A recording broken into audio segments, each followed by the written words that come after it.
Yeah, there's no. You see the blue? That's the hurt box. If you look at Rashid, there's no blue. There's no hurt box in there.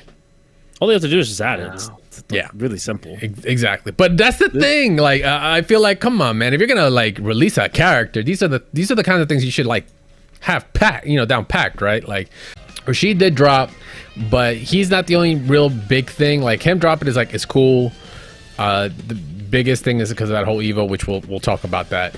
But there's just like a whole other side of Street Fighter 6 that's kind of going on now since the Rashid patch this morning, and it's like the adjustments. So there is a patch that came with it. Nothing new. It's nothing extraordinary in a sense of like balancing, because they're not going to balance this game before Evo. That would just be fucking insane. But there's just been a lot of just changes in terms of the issues. Like, you're gonna see, and if you look at the actual official changes, the first 3 letters in practically everyone's patches is just going to say fixed an issue. Like, fixed an issue here. Fixed an issue on E Honda. Could perform a carry cancel in the first frame of the rapid cancel version of crouching light punch. I didn't know that myself, but I guess he can't anymore. But regardless, that's what the 99% of this patch notes really are about, are just fixing issues and such, just slight tweaks, but nothing in a sense of balance. So don't expect any kind of balance changes, like I said earlier. The big hit of this is the drive rush. For one, the drive rush, we have the macro, right? We have the macro drive rush that's now been introduced, and for both modern controls and classic controls. But on top of that, it was a big hit on the kind of I don't know if it was considered, I'm assuming it's considered an option select, because you're letting the game make that choice for you. That's inherently the definition of an option select, is when you can light punch and buffer parry, but with also forward. So that way, if you actually were to get the hit of that light punch, you could automatically get the DR cancel and you can confirm. Otherwise, parry would come out. It's kind of a notorious clip now at this point. We saw Tokido use it during the actual Japan, what's it called? The Japan Street Fighter League. Let me see if I can bring it up. Where you at? Right, there we go. Here's the thing. So I actually hate when this happens, because everybody's like, oh, it's too hard to do, it's so complicated, it's a technical thing. It's like, yeah, it's meant to be a little technical, but there's also setting a button for it. So that's also an option. I don't understand why they had to make it a 2-button press, because now we're starting to see Street Fighter 4 stuff, the stuff that people complained that they didn't want to see. Now you're getting all these option selects, and the game's going to get more in depth for no reason. I don't want to say it's more in depth for no reason. You want depth, right? But yeah, there's but there's certain kind of depth that you don't need. So yeah, those the clip that we can see, that we can actually show the replay of, where Tokido was going against. I don't think that's the actual name of the player. Who's the actual player? I can't remember what the. My apologies if I can't remember the actual player's name for this match. But regardless, you can see in the replay where Tokido has him locked up in the corner. Tokido obviously being the Ken in this case. And if you look at his inputs, this is from the replay, this is where we've gathered.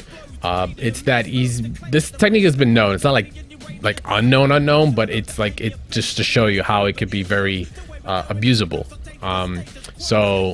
Especially for hitbox controllers, more specifically, this is actually something that's even more useful for hitbox controllers than it is for traditional joystick controllers, because you could actually get a dash in between, while hitbox is just one button. You always will get forward. There's no in between.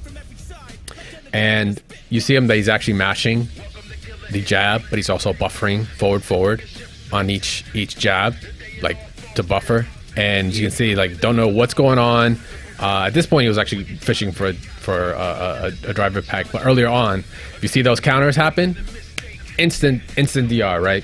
So that was like the technique in itself, and it's a very That's very cool. It's very powerful. It's very strong, but it does give a significant advantage on a controller side, which you don't want. You want all controllers to be equal in the actual their actual capabilities. even though yes, in some case you can still say like, oh well, hitbox will forever be better than stick because there's no in between. It's just a button. There's no travel time, this that, and the other. Well, there is travel time, but it's like it's different, right? You can always argue that, but that's at that point that's still preference.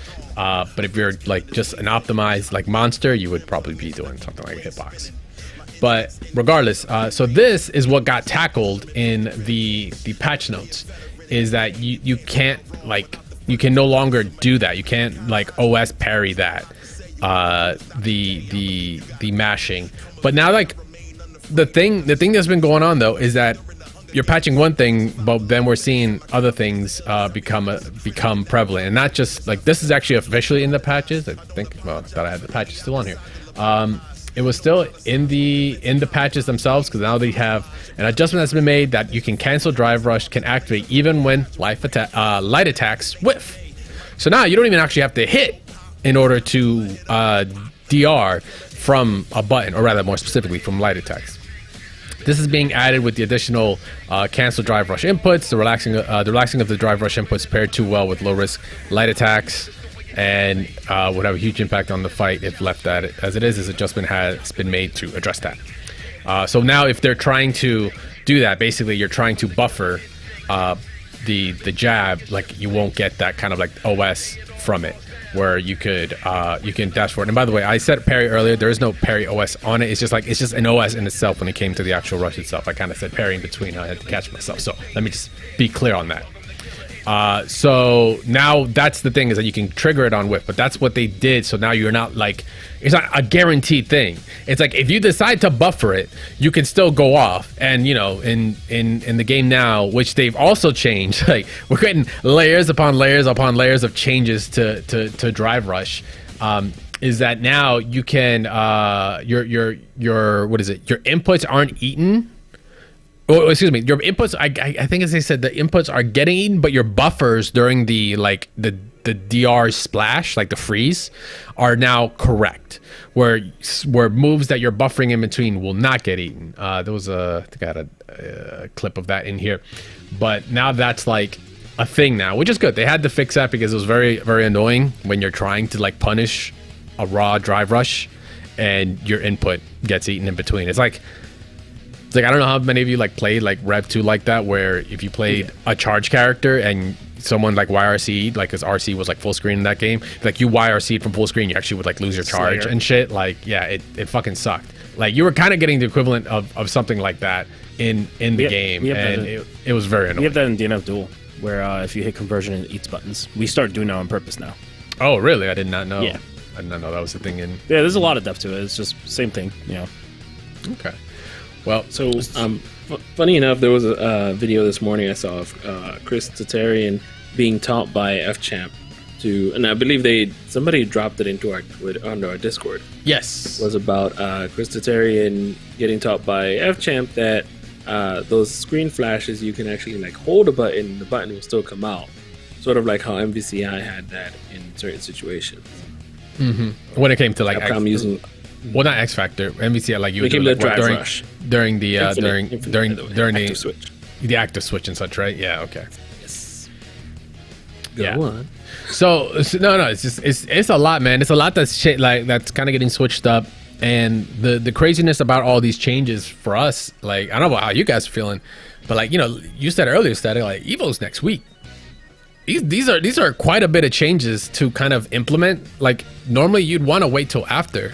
Right, like Rashid being in, that already was kind of like, okay, like, you know, as long as he's not broken, which unfortunately he's broken for the wrong reasons right now, right? The infinite, even his wall jump hurtbox doesn't exist. You can't even DP him, right? There's just no hurtbox there. So it's like quality control for Rashid has been kind of weird, and it's starting to just like show up more and more, like in more tweets, and obviously Capcom fighters are getting tagged in it, and they're already aware of, like, say, the infinite tornado, right? There was just no shot that was going to stay. It's just it'd be a complete and absolute joke if it did. But then there's, like I said, the other things, like the fact that DP doesn't like hit it correctly, like that will not hit there. in the screenshot here, we're seeing Ryu DP him in the corner as he's about to jump. Like, it just doesn't work, and neither does like Jury's DP. It just does not work. It just whiffs. So this character is broken, but not in the sense of broken good. It's just like the quality control was just not there. I don't know why. I don't know how it fell through, but this needs to get fixed. This needs to get fixed like fucking ASAP. I wonder if they can try that with Chun and see if she's just invincible. She's not. I promise you she's not. I was going to ask for that buff. See, look, they're saying that she has the hurt box. Yeah, there's no. You see the blue? That's the hurt box. If you look at Rashid, there's no blue. There's no hurt box in there. All they have to do is just add it. It's really simple. Exactly. But that's the thing. Like, I feel like, come on, man. If you're gonna like release a character, these are the kinds of things you should like have packed, down packed, right? Like Street Fighter V, to my knowledge, I don't remember Street Fighter V having these insane patch issues. So this isn't like the only thing. so this patch has introduced other issues for other characters now that is allowing them to do like insane things. So right now, JP, I think you guys remember, JP had like a really funny glitch where if he command grabbed you, and I think it was like during I don't know if it was a fireball animation, but it's just like a certain animation. If he command grabbed you, the opponent, not the JP, the opponent was able to still like walk around and such, even if when it registered, like the way the hitbox, like from the command grab, like kind of like late. Yeah, it was very weird. So it basically animation locked JP, but not the opponent. Now it seems in this new patch, that's no longer the case, where he can actually move post the situation and during the animation and actually link from it. And I'm talking from wherever he is. This is of course with CA, so this is like when you're at super low health. He's at like 92% on a combo, like cash out 92%. So you might go like, oh well, who's gonna get that in tournament, right? Like he goes around the corner, who's gonna get that in tournament? I'm like, that's not the point. Like this is just a problem for the online ecosystem, right? Like, let's be real. Ranked, at least in my eyes, for Street Fighter 6 is kind of like a little bit of is a joke. It's skewed. The way the placements are, I don't think it's indicative of skill. But you can make that subjective, and I'll be like, okay, sure. But the fact that we've got the amount of Twitter clips we're already getting for Rashid. Just people getting infinite on ranked. They can't do nothing about it. They just lose. And they could be casual still. They might not be the dedicated hardcore like present company here, and you awesome listeners out there that are just like, well, it's gonna get patched. I'm like, yeah, but that's just like not good for the life of the game. And this is also very, very situational. But it's like, damn, they're gonna patch what? If this is already indicative of how Street Fighter 6 is going to be, where you're patching one thing and then other shit breaks, like we are in for a long haul. I mean, I said it before and I'll say it again. I'm gonna give them the benefit of the doubt. It is their first technical game with the RE engine. new lead. Yeah, and the RE engine. I was gonna say, and really also the game engine itself. Even though there have been Resident Evil games, this is different.